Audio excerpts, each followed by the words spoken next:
kannst du die Anlage, bringe die Anlage also auf Komplettemperatur. Doch, so machen wir's. Und tschüss.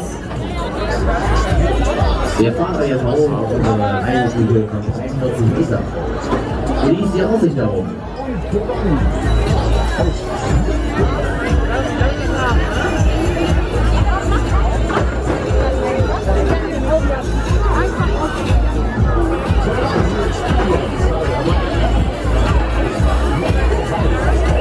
Da kommt Schluss mit dem PC, also mal auf, wir bringen mal Schluss in die Liste.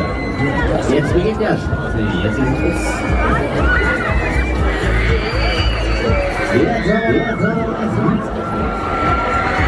Jetzt ab die Fiese hier.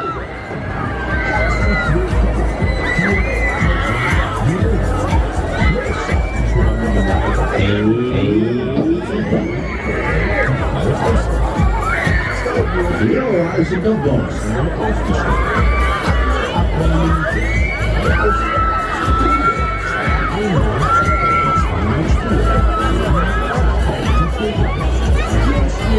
So, dann was aufbauen. Das war aber nicht alles, wir haben noch mehr.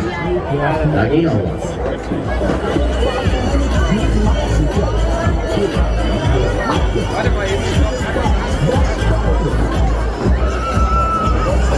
Ja, macht euch bereit für Runde 2. Eine Stufe haben wir noch.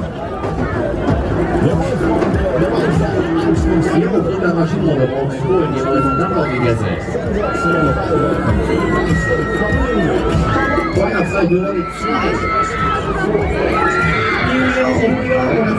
Sommer.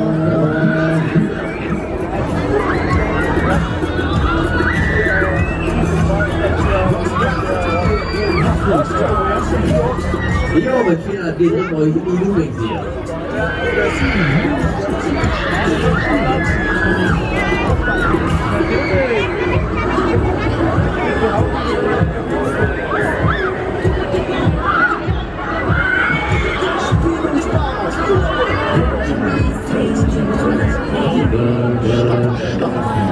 Also, den haben wir also.